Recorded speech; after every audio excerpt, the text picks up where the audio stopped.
I just acquired this Wilton 9-600 vise. I am going to offload it with some help with my neighbor and hose it down, take it inside, dismantle it, make sure there's nothing wrong with it. It looks to be in really great shape, other than it was just sitting in this guy's barn for 20 years. Clean it up and figure out what I want to do with it. There are some casting flaws. There's a couple of holes in the body. I don't think that is factory. Somebody gouged that drilling or trying to get it in and out, and a little bit of mark here as well. I'm going to fill the casting holes. I'm going to fill those gouges. See, they're not present on the back side. I'm going to fill them with metal putty. But after I clean this, the paint on the front of it just dissolved off. The paint on the end cap just came right off. It looks like somebody had welded the base on, and I got a little impatient and started on cleaning this up without videoing it. On both sides, it looked like somebody had welded the base on. I don't think that it came from the factory that way. Correct me if I'm wrong, but I've worked on a couple of Wiltons, and I've never seen that before. See if I can get that to focus. Anyways, I had to clean those welds up. After cleaning it and doing the preservation, there just seemed to be more issues, if you will, with the vise. And aesthetically, I'm just not quite happy with it. So I'm going to do a makeover. Hey, you ready for the makeover? You ready for that makeover? Oh yeah, you're excited too. 140.4 pounds with the base. I thought that my Morgan was big at, I think it was 89 pounds. This thing is just massive. And it's not the biggest one they make. All right, whenever I disassembled this Wilton, when I did the preservation cleaning, I completely disassembled everything. And the only issue I had at the time was I had to use some Scout Crafter 50/50 on the screws to get them to release the jaws. Other than that, everything came apart really well. I don't think that this is going to fit in my 5-gallon bucket of degreaser.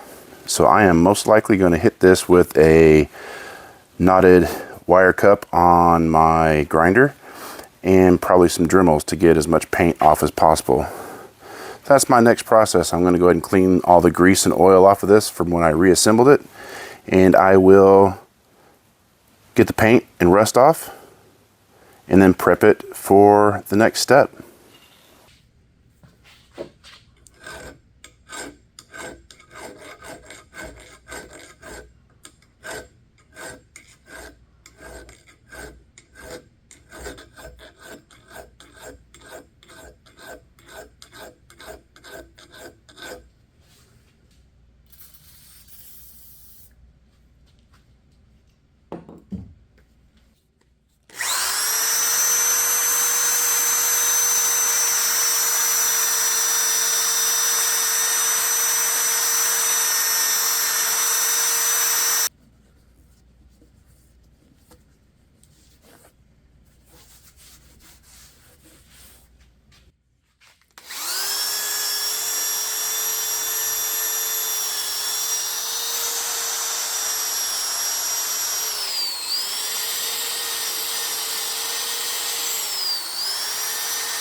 I did not film the entire process, the steps that I took to achieve this look. But basically, I went off of photos from the vise after I did the preservation cleaning, and I tried to duplicate it as closely as possible. I used different abrasives, everything from Scotch-Brite pad to different sandpapers, a wire brush. I used a pick, screwdriver, and some files. With the Scotch-Brite pad, I sanded down to the first color of paint that I applied, which was a flat camouflage green. I sanded through the top coat, which is a gloss sage green. With the sandpapers, I sanded down to bare metal, and I applied cold blue and browning solution. The browning solution I went ahead and filmed because I had never attempted it before, and it was more difficult than the cold blue. I achieved better results with heating it, and the more I heated and applied, the better it took. And I was trying to just recreate a patina. The base that I acquired through some horse trading was a new old stock base. These were highly chromed, and I took them, sanded them down, wire wheeled them, banged them around with some tools that they would look more like the original handle and meatball. I cold blued the lettering. There is specks of paint all over it. There were paint specks on the original vise, but I added a few more. And for everyone who's saying, hey man, you should have painted that a verde green. Well, on every single part of the vise, there's some verde green.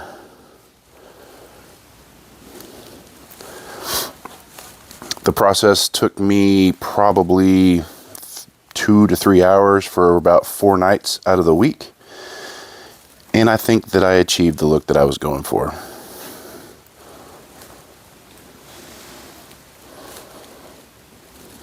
With the picks and screwdrivers, the picks I gouged into the paint in the places that you could tell there was already damage. And with screwdrivers, I scratched through part of the top layer into the bottom layer just to give it the beat worn look that I was going for.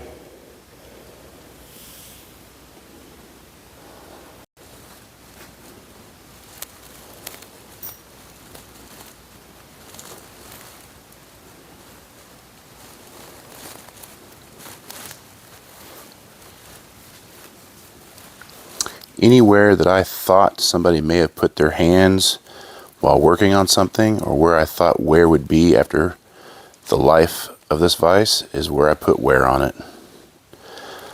I looked at pictures from after the initial cleaning, and I looked at other vises that I have to find their wear patterns and tried to duplicate that.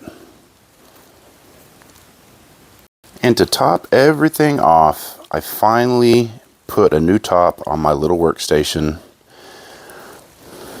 I put an 11 by 11 by half inch steel plate, and I secured the steel plate in the bottom with T-nuts underneath the top, which the vise is bolted to, and then I mounted the top,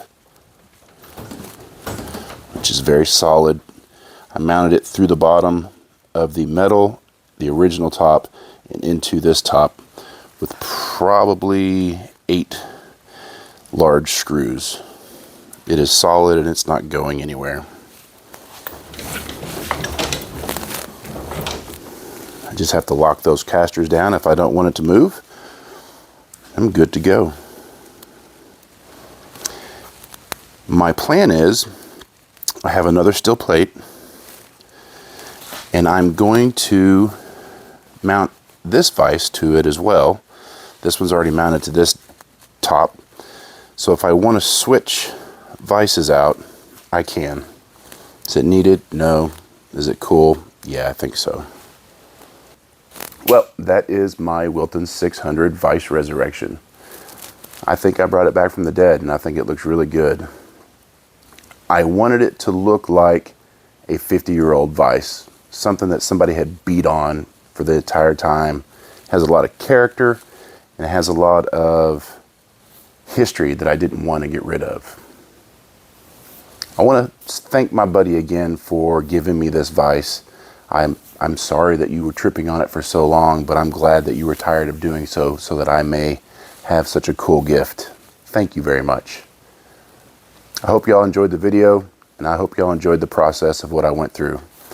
I worked on this for, not including the original preservation cleaning, that took about 3 hours. Not including that, I worked on this for about 14 hours, and I'm really proud of it. Till next time, get out there, save something from being forgotten, and live a big life. All right, one take this time. I'm done with all this 10 times crap because I can't talk. All right.